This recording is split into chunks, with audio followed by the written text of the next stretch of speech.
E existia a minha vontade de dizer que tanto faz. E eu dizia, tanto faz. E eu dizia, e não adiantava. E eu me obrigava a repetir tanto faz e nada. Apenas desamparo e uma fotografia e outra. E as pessoas da minha família só existiam em fotografias. Era o que restava, além do passado vazio que se impunha sobre mim, a sequência da vida que me subjugava, implicando abandono, implicando resistência, implicando o existir.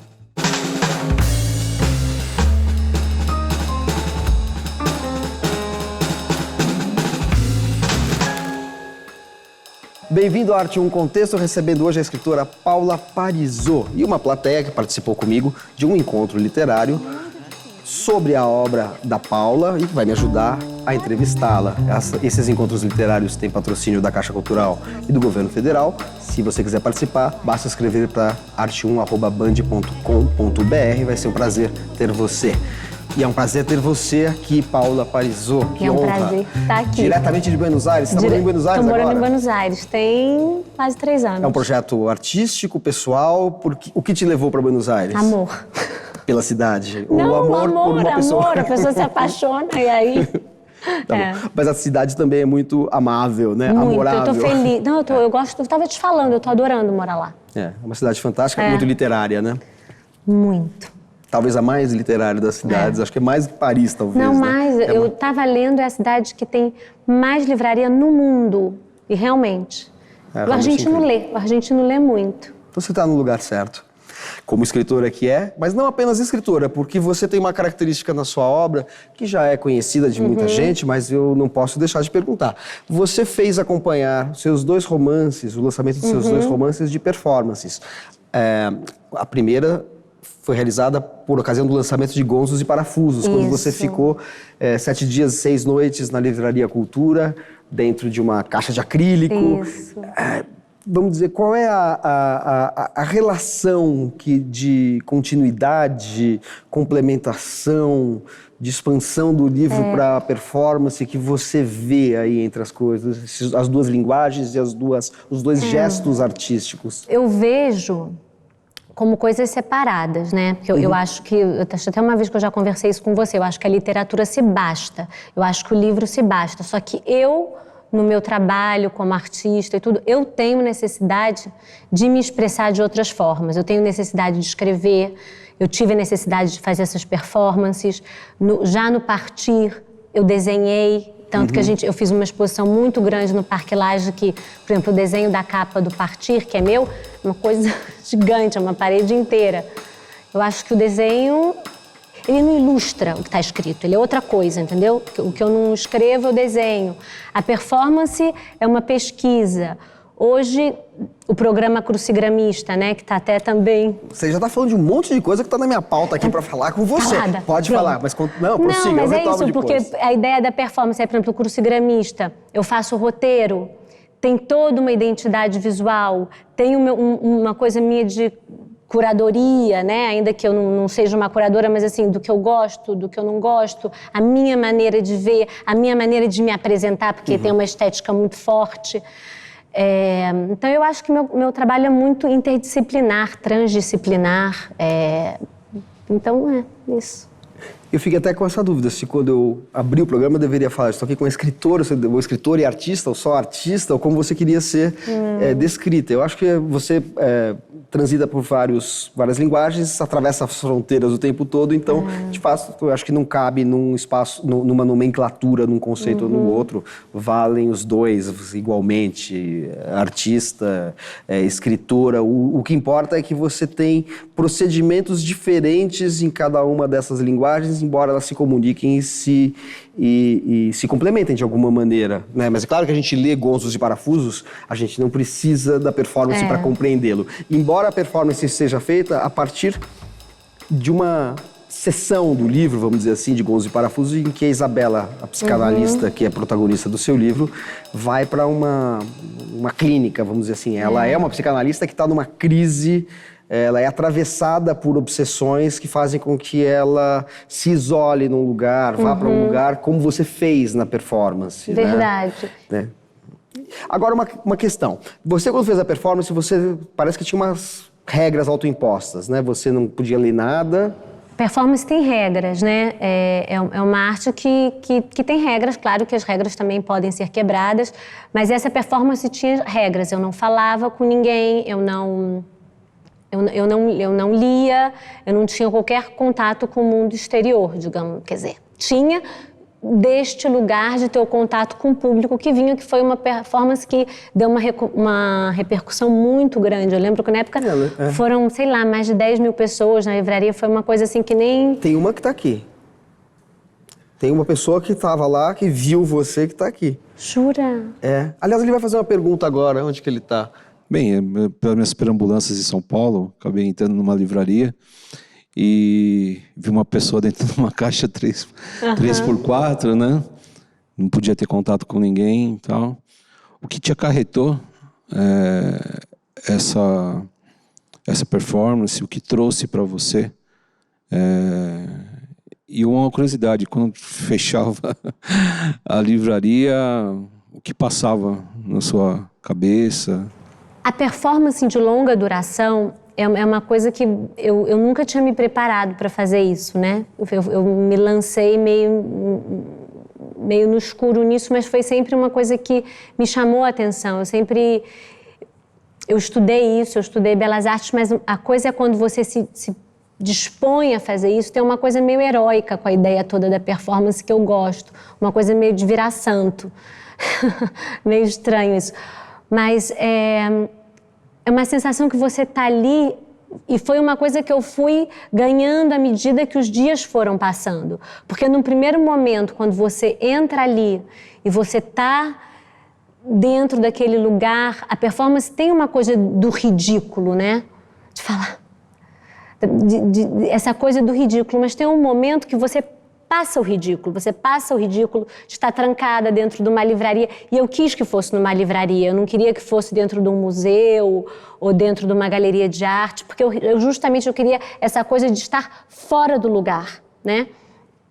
E vai chegando um momento que você ultrapassa essa coisa do ridículo e você realmente começa a ter uma troca com aquelas pessoas que vêm estar com você. E de você olhar para elas, e você tá com elas. E acontece também muita coisa. Acontecia de ter gente que chegou ali, me agrediu, entendeu? Aí também tem gente que chega e chora e tá com você. Na performance, durante ela, você e o Sérgio, no encontro literário que a gente fez, me contou isso, que ele viu, você ficava desenhando e escrevendo. Isso gerou alguma coisa depois, publicada? Porque assim, nos seus livros não tá. A gente pensou em publicar, que seriam os parafusos sobressalentes, né? Porque esse é Gonzos e Parafusos, e eu tenho então essas...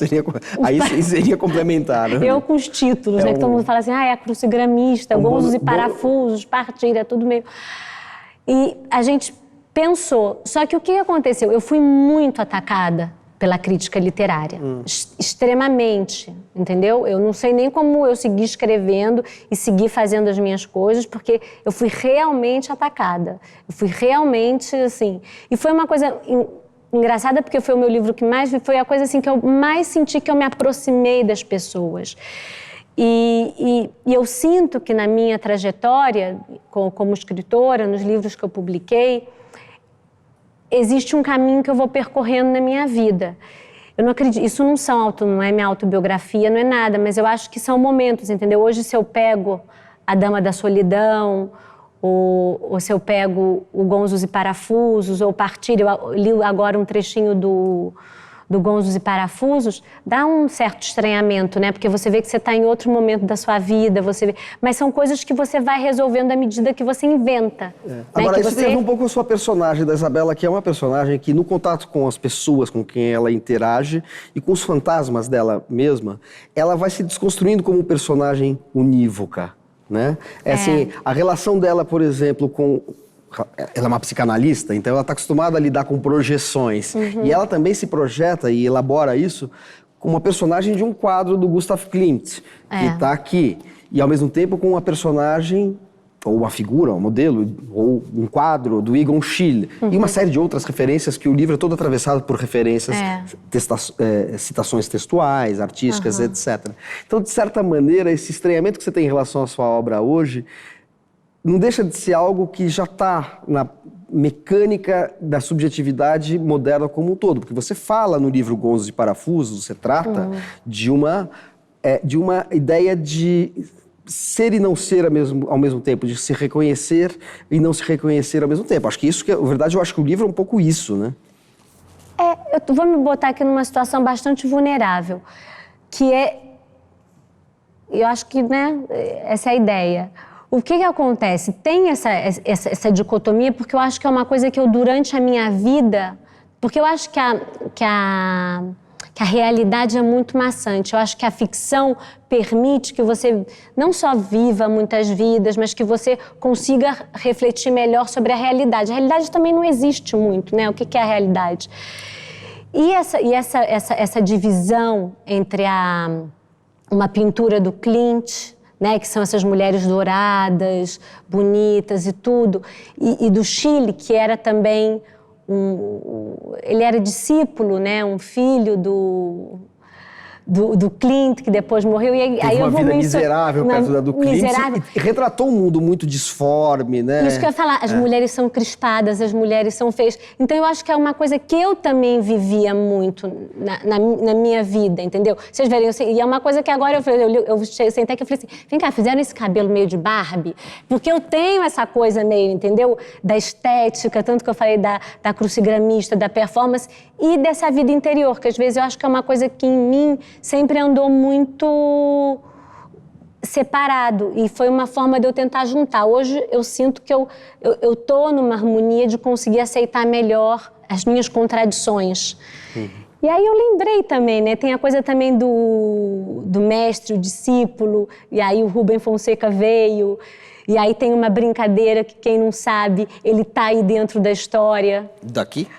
Que ninguém descobre, entendeu? Mas é para descobrir? Não sei, quem sabe não é para descobrir, mas assim, tem muita coisa, entendeu? Tem palavra inventada, Então são essas coisas assim que você vai, sei lá, eu sempre me perco quando eu falo, é um desastre. Não é um desastre. Você como sua personagem Isabela, você chega nas suas aporias, seus impasses, assim, daí deixa aí suspenso. É um corte psicanalítico, já que a Isabela é psicanalista, né? A gente faz um corte psicanalítico e reelabora o sentido de tudo que foi dito.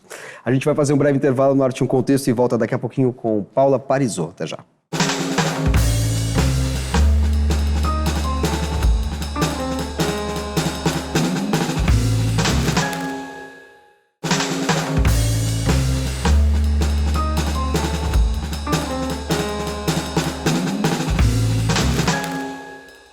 O Arte e um Contexto está de volta, recebendo hoje Paula Parisot.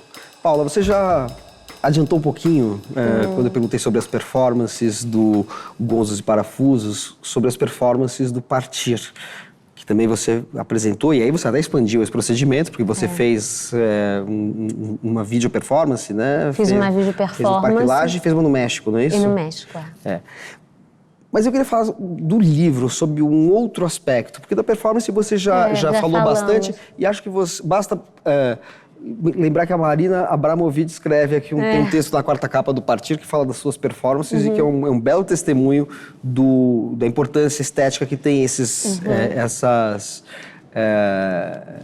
linguagens que você criou, sendo ela uma referência, né, da performance internacionalmente. Mas o Partir, o romance, não as performances dele, ele tem uma coisa muito interessante que dialoga com a literatura que se faz hoje. Fala-se muito de autoficção. Eu já te vi falando que o pai do Partir tem alguns pontos de contato com o seu pai, né? É um pai que desaparecia, quando voltava dizia que estava a caminho do Alasca, como a personagem do Partir, e que nunca passou do Panamá, como personagem do Partir, e que estava querendo mesmo era partir. Né? Você usa até na epígrafe um texto do Stevenson, e há passagens da personagem falando que o que interessa é partir, não chegar. Bom, nada indica que seja seu pai. Para o leitor que pega o livro e lê, nada indica que seja o pai da Paula Parisotto, né? Certo? Certo. Mas, ao mesmo tempo, você diz publicamente que é inspirado no seu pai. Então, não pode ser autoficção. Seria uma espécie de caso único de heteroficção? Você criou uma ficção a partir de uma personagem muito íntima sua? Derivando também ficcionalmente para coisas que não aconteceram? Eu vou te dizer uma coisa muito esquisita. Eu escrevi esse livro partindo do meu pai, né? Das histórias do meu pai. E logo que eu terminei esse livro, quando eu lancei meus filhos, eu acho que eles tinham 1 ano e meio, uma coisa assim. E era uma busca pelo meu pai, né? Que virou outra coisa. Era uma busca por esse pai que nunca teve ali para mim, mas um pai que eu sempre amei muito e que de alguma maneira eu não conseguia perdoar. E eu acho que através da ficção, através da literatura e através de criar esse homem que também é um homem que às vezes parece um pouco misógino, parece um pouco homofóbico, e não é nada disso em realidade. Eu acho que é muito o homem comum, da dificuldade eu acho que eu tratei disso, entendeu? É daquela coisa do quanto é difícil, né? Você ser um pai, você ser uma pessoa, quanto é difícil você... né? A gente é muita idiosincrasia. E o que eu penso quando você me pergunta isso é que logo que eu terminei, lancei esse livro, logo depois o pai dos meus filhos adoeceu. E os meus filhos perderam o pai. E eu falei, que coisa, né? E o pai do meu pai, que nunca morreu, nesse livro, ele diz que não tem pai. Uhum. E claro, vivendo uma doença, vivendo tudo isso. E eu lembrei disso hoje, vindo para cá, porque eu não pegava esse livro há muito tempo. E como a realidade, a ficção, é tudo muito misturado. Eu fico sempre muito sem entender bem as coisas. E, como sempre, eu nunca respondo nada direito.